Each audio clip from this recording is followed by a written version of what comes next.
5 seconds.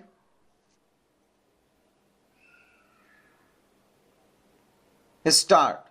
A new world order emerged after the disintegration of Soviet Union in December 1991.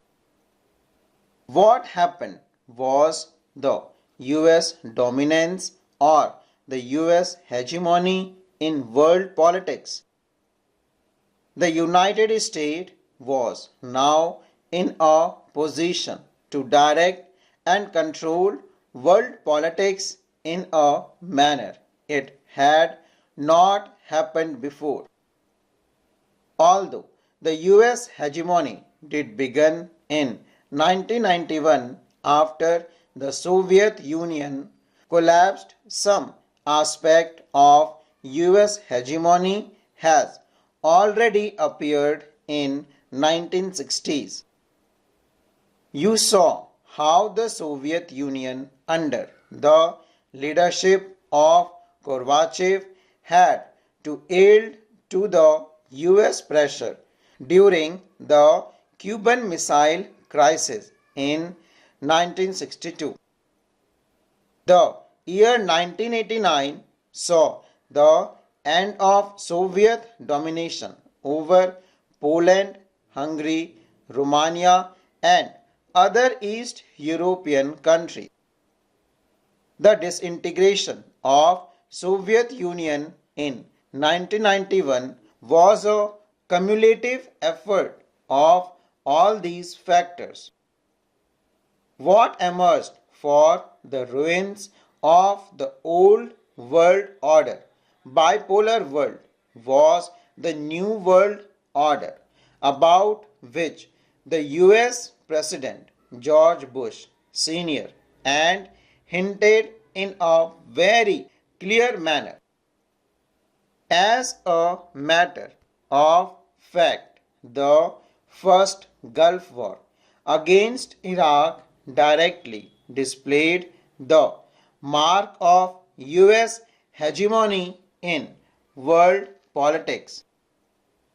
Although Iraq had been getting economic and military aid from the Soviet Union, it could not get any protection from Russia when the UN troops, mainly the US troops, fought against Iraq and defeated in it January-February 1991. The US supremacy seemed secure or unchallenged. Strategically, the US was now the only nation which had worldwide interest and presence. It is interesting to look at these developments in detail in this chapter. On August 2, 1990, Iraq invaded Kuwait and took possession of that country. Since 1961, Iraq had been trying to take Kuwait under its own control.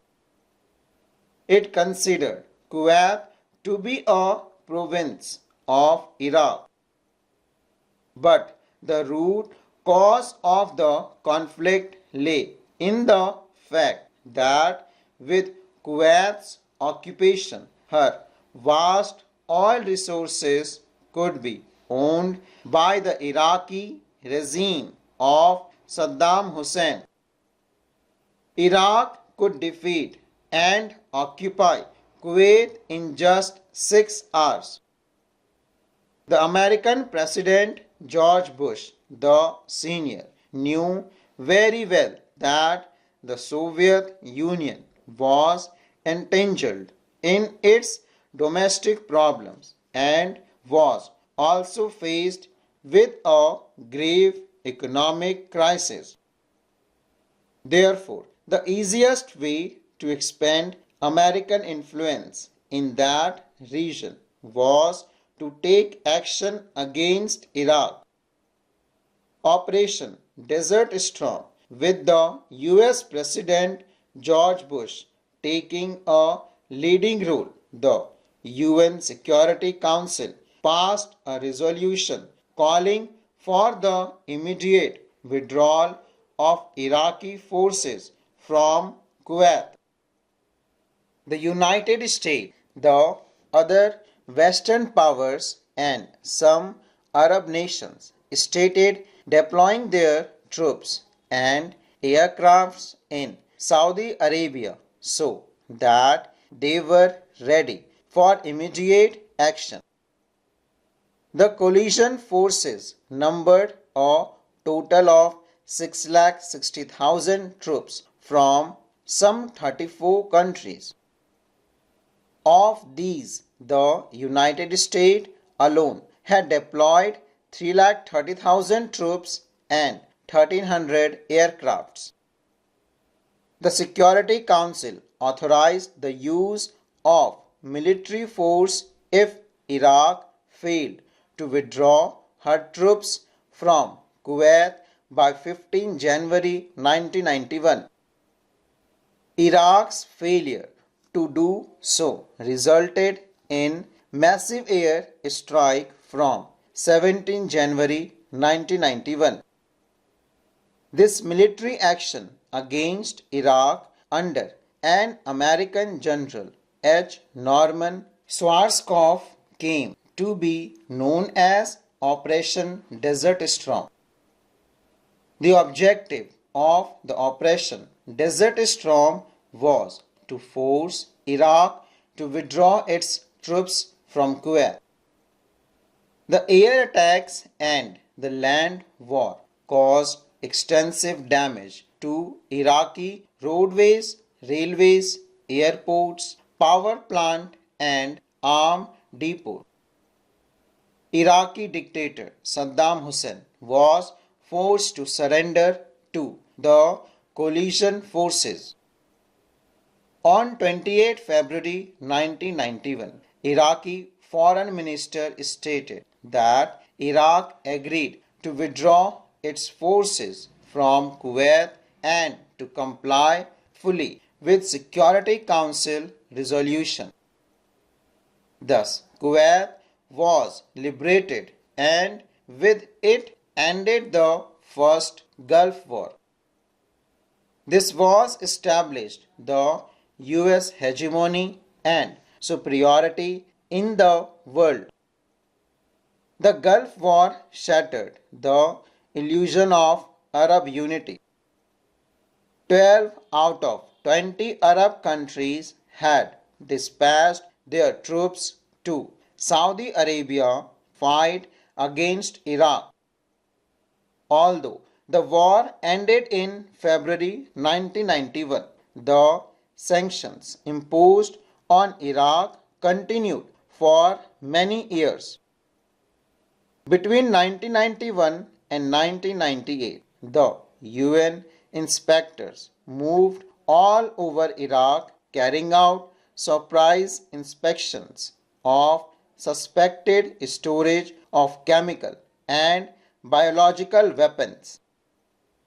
Heavy bombardment resulted in large-scale destruction of men and material.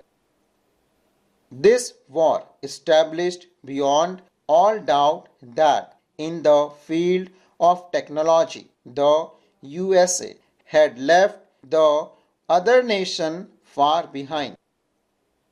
Military experts term this as computer war because of a lot of publicity about the smart bombs used by the United States. It was also called the video game war because people throughout the world saw television coverage of the destruction caused by the coalition forces in Iraq and by the Iraqi forces in Kuwait. More than 500 Kuwaiti oil wells were set ablaze, burning fiercely. Germany, Japan, and Saudi Arabia contributed substantial monetary resources to the conduct of war. Therefore, Some press reporters commented that USA profited from the war. In other words, the cost of waging war was lesser than the money America got, full stop.